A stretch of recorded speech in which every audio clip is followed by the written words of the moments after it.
Yo, pen friends, happy Wednesday. It's July the 10th, 2024. That kind of sounds like proof of life, actually, when I say it like that. Have we gone from proof of work to proof of life? Is this how far we've fallen? I should be holding a newspaper that says July 10th on it. But I'm not sure newspapers even exist anymore. You're just going to have to take my word for it. It's July 10th, 2024. Hope everyone's well. Been a minute since I did one of these. I feel like I always say that. I probably say all of everything the same in every single one of these. I probably could very easily replace myself with AI, but I haven't gotten around to doing that just yet. So for now, you're stuck with the real deal and all of the boredom inducing monotony that typically involves. So lucky you. It's been an interesting few months, several months, I guess. In the world of NFTs, crypto's been a roller coaster per usual. NFTs have been mostly just down, not so roller coastery. Mostly just down. We find ourselves in the unenviable position of really needing people to care about NFTs in order to have large jobs to do. We rely on NFT interest. Doesn't have to be in pen friends per se, but interest in expanding on a collection, or sort of just creating a deeper personal library relating to a PFP. As PFPs become less valuable, more disposable, that becomes something that people are less likely to do, both in terms of individuals and in terms of projects. So we've definitely seen a downturn in the demand for PFP animations from projects, even as we have slashed prices. We've been close a few times, but there's just not a lot going on there because it's a luxury, and projects are either have been around for a while and are not relying on this, or are brand new and in most cases struggling to mint out. There are a few outliers to that. A few mints have gone okay, but typically they've been gaming ones, and that's kind of been the way of it. Or the 404s did okay there for a while, and we're just in a situation where we need to just let the market figure itself out, see what happens with actions and blinks. And, see where the new opportunities arise and pivot accordingly. It's a totally different mindset from, a couple of years ago, where it felt like there were opportunities that were only available for a moment here and there. And we had to be hyper vigilant and ready to do anything at any time. And also in some cases, trying to get ahead of things and, create things that we thought might become a sales tool, and also a source of more directly of revenue. And, now I think where we're at currently is more in a wait and see time where, we have to just watch and see what develops in terms of NFTs and projects and where things go. We would like to see them go in the direction of collectibles. That's what Amazon had in mind with their digital collectibles marketplace. And I still think that there's room there. I don't see a lot of collections actually building as collections of collectibles. We've seen some physical or phygital stuff with certain collections, but I think there's a lot of room for growth in terms of collectibles in the digital space. Also, gaming, also more interactivity with an NFT, and more say about how they're made up, what they look like, all that kind of stuff. We've spent some time over the last several months doing generative art, which we do enjoy, for Defenders, and then a couple of different Honey Badgers mints. And we have a really nice workflow in terms of taking that from traits to generative art that all works together, rarity tables, final images, metadata, et cetera, et cetera. But, I think there is a place for more interactivity in terms of NFTs. And, we started down that road some time ago with Camp and the customizable campers, in animations, multiple animations to choose from, and everything being updated on chain. And that was really cool, and I think ahead of its time. And now we would like to bring similar functionality to PenFriends, to make PenFriends customizable. I'm sure you've seen some of the different animations that have been in the chat over the last few months. Maybe some of the different outfits, backgrounds, all those types of things. But we would like to bring that customization to you. We would like to do it in a way that is free to you. It won't be free per se. It'll be more like paid for with a token that you will receive for owning a PenFriend. So it's basically free. I guess there's an opportunity cost if you don't sell said token, but I don't know what that would even be. So if you are just holding, it's going to be a free process, and the end result of that will be that you will have an opportunity to change the way your PenFriends look and push them in whatever direction you want to go. And it will be based on traits that you own. If you own a certain trait, you will unlock that trait to use. If you don't own a PenFriend with the particular trait that you want to use, it won't be unlocked for you. Some of the traits will be unlocked in other ways. For example, if you own a certain number of traits, then like let's say 5 traits, then maybe a 6th one will be unlocked. That's a new trait that's not currently in the collection. And so, we've talked about doing art upgrades, and we've experimented with a bunch of things like that. And you know what? Like the upgrade meta has been mixed at best in terms of its results. It's a ton of work, and it doesn't necessarily move things forward, and in some cases alienates people who feel connected to the original. And we like the original PenFriends art. We would just like to give you more control over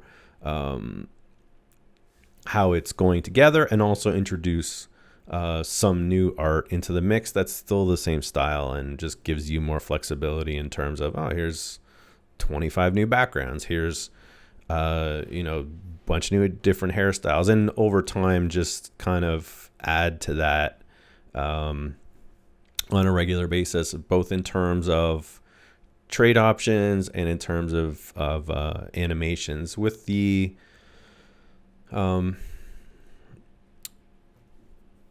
idea in mind of having these animations flood the timeline, really. There was one takeaway from NFT NYC was that, the Pudgies really felt like they were on the rise, and they're the one that has done well, really, in the last year. And they were really singing the praises of animations, and having all of these animations fill the timeline, and having people use them that aren't even just on tenor and whatnot. Not even necessarily Web3 people, just using them. That having that visibility out there was a complete game changer for them. And we'd like for people to use PenFriends ones. And, if you're able to change the way that your PenFriend looks or PenFriends look, then you're more likely to use them. So giving you this option of customization, and then adding more animations over time. And so you would end up with this sort of personal library of customized to your taste animations of your PenFriend. And that, we're really looking at it beyond, okay, yes, the PenFriends are mugshots. They got the orange jumpsuit on.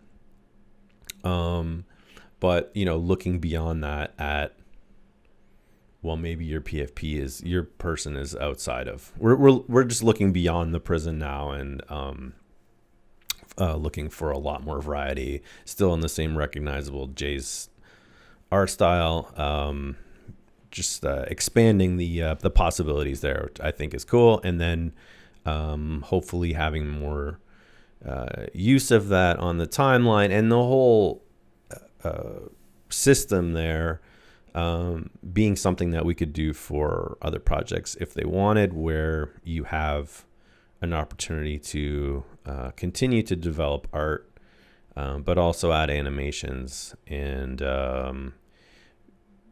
sort of creating short form branded content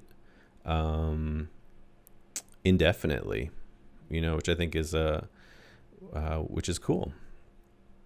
So and something that you would wonder, well, why don't I have this in Famous Fox or whatever other community you're in? You're like, oh, this would be cool to have there. And something that once we built it for us, no big deal to build it for others. And this is the product of having built it for camp, and having worked on this similar tool for the randomization. We do randomization when we do when we're testing art for a generation, seeing what traits don't work together, where layering problems are, those types of things. So we spam our tool for that, and to sort of put it all together and give PenFriends holders something fun to do that's not a money grab.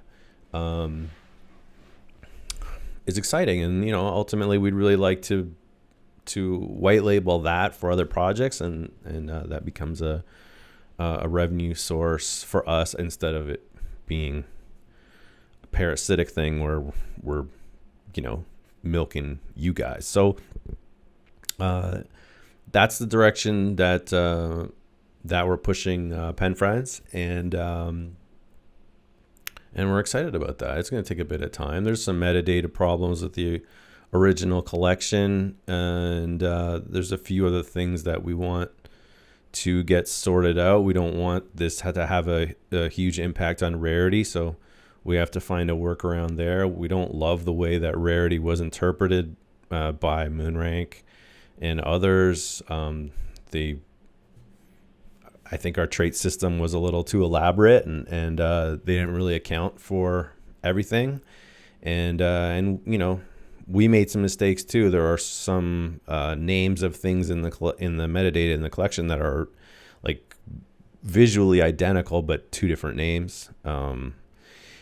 So there's a few things like that we need to clean up. There's going to be a little bit of fluidity on the rarity front, but for the most part, you're not going to go from being the number 3 to 2003.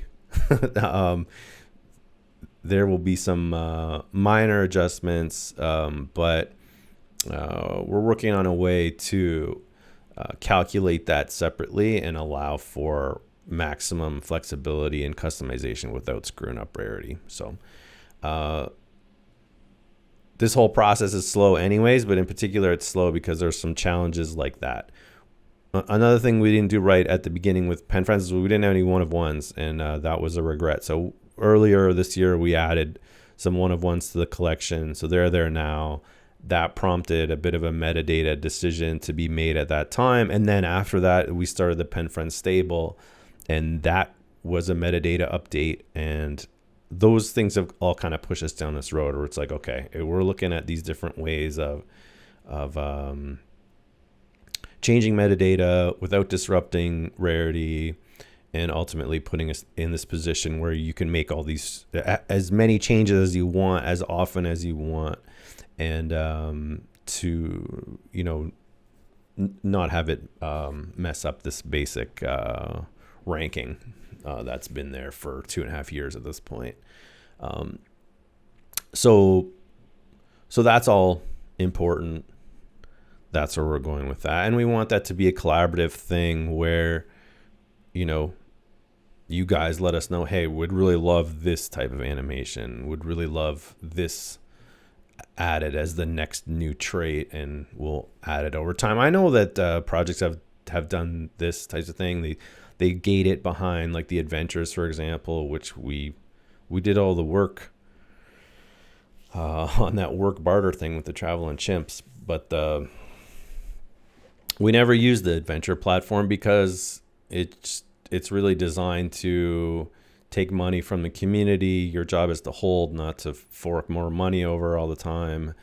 And so we never implemented that because it just seemed parasitic to us, and we don't want that to be the way that it is. But that was a way to get to new traits, and they did. Other projects have done that where they have like something that becomes the gateway to adding new traits in the collection, and I think that's fun. Keep it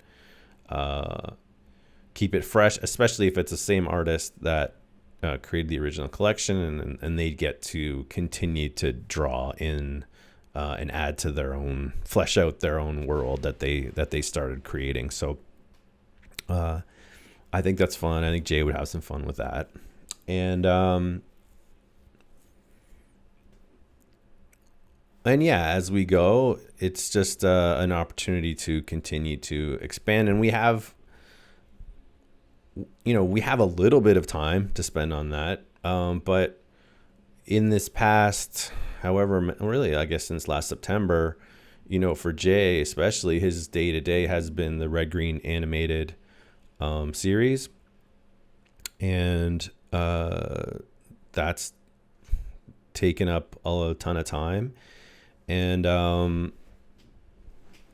which you could say is a negative because it slows things down on the development of anything camp or PenFriends.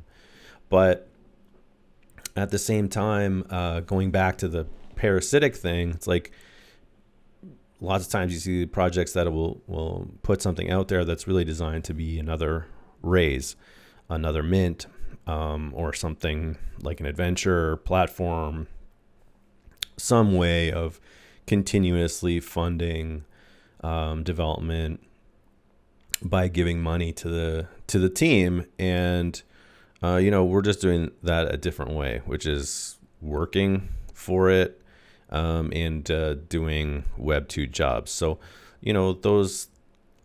these Web 2 jobs that they keep the lights on, and they keep us moving forward, and they give us effectively runway in a way that doesn't require further investment from the community, which I think is really the way that it should be. So things are moving more slowly than you might like, we might like, but at the same time, that's just kind of the way that it has to be given the current landscape. And the reality of the demand for NFT animation, and also the commitments that we made, kind of last September when everything was at its absolute worst, lowest point, really. And, the hope really is that the Red Green thing ends up being ongoing year over year, to somewhere where we could scale it up, and it could be something that we do in tandem, but have more help and build our little studio out a bit more and go from there, because there's a lot of things that we want to get to, and we don't want to take forever to do them. This latest Pen Friends customization being a small part of the things that we want to do. I guess another thing that we can talk about too is camp, because we're here in summer, and summer is camp time. And one of the conversations that I had in New York with a PFer revolved around camp, and sort of the things that he liked the most about it, which was sort of the story and the outcomes, which was interesting to me and kind of inspired us to try and do more content this year, and which I thought was really interesting. And also he said that the game's just not that fun. So I think both of those things were interesting, and it was great to talk to people in person, and just a totally different way to get feedback and have some really cool conversations. And that was the best part of the trip for me by far, was having those conversations and learning some things about people and about perception, and I put a lot of stock in the conversations that were had there, even if they were like 8 pints deep. Anyways, yeah, so on the can side, we kind of went back to the drawing board here in the last couple months, and ended up with this elaborate, insane plan for it. And I don't, it's going to have to be some simplified version that gets rolled out first. But effectively, there are a few things that I know for sure that will happen. One of those is going to be a burn. There's going to be basically burning the remains of dead campers. Will be a pathway to a counselor. There will be new art for counselors, and counselors will be they will be, in the way that campers were living and dying every time, sort of being resurrected and dying every time we were in camp. Counselors will be immune from that, and they will be something that you can improve over time. They will have a progression arc, and also, or I guess not really an arc, but a path. And there still will be campers in the game, but they won't be the NFT campers. We have a lot, probably thousands of these campers are in dead wallets. And we want to move on from them, but we don't want to do that in a way that hurts people that are still around here and hold campers. So, and we want to make them more valuable than just being, okay, you pick up a camper and then the camper dies. FUD kills the camper in the first 10 seconds. It doesn't feel very rewarding. So, having counselors that don't die, that have a way to become more effective over time, that are leaders effectively, that make decisions on behalf of campers, and campers live and die, or leave or whatever, but they're sort of disposable, but the counselors aren't. That you will have more attachment to that counselor, and in general, really the entire concept of the game is changed in many ways, because it's not a day or 3 days or a week or 3 weeks. It's restructured to be ongoing. and in such a way that's sort of week to week. So you could take a week off or 2 weeks off through whatever you wanted. Just come play a week here, a week there, or you could play literally week over week. And hopefully enjoy yourself and get mixed up in this bizarre camp-based holy war. We'll explain more about that later, but I think it'll be fun, and we have to, like I say, launch a simpler version to start, I think, and kind of ramp up if there's considerable interest. I think it has to exist entirely in Discord. We've kind of been, we were website based, then with Krampus we were website / Discord based, and so we've been exploring ways to make it entirely within Discord, and that way it could travel to any server and be playable, wherever you hang out the most, and that being, in the way that Rumble is, or it gets played a ton because it travels like that. You're not being asked to go to the Rumble server. So anyways, that's some kind of broad strokes about camp. Look for that burn to happen in the next little while, and then we'll roll some more about if you've been wondering why you haven't heard that camp's coming back in the next couple of weeks, it's because we basically deconstructed it and started from scratch, as we tend to do. I mean, I think we ran it 3-4 times, and I want those, like, it's important for those campers that are out there to still have value, and I think this is going to be a good way to do that. But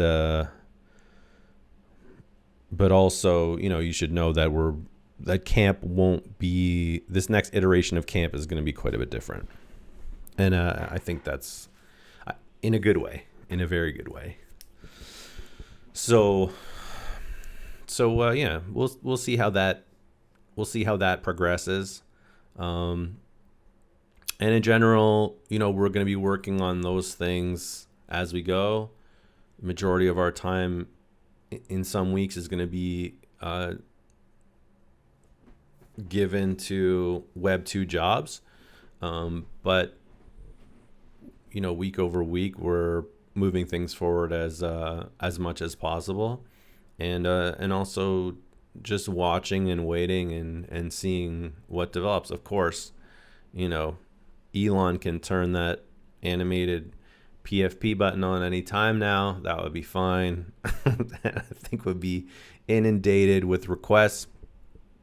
But we're not living and dying with that. We're not living and dying with any of it at this point. We have work to do outside of animating NFTs.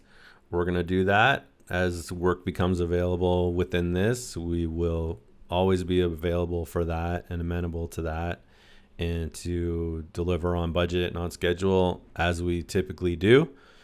And like I say, see where it all goes. But we're not in, despite how difficult things are and how down NFTs are, we're not in a precarious position ourselves. And we're deeply invested in terms of time, in terms of effort, in terms of personal capital, even at this point. And so we have to play the long game, and watch how it all unfolds. I don't think anyone could have predicted the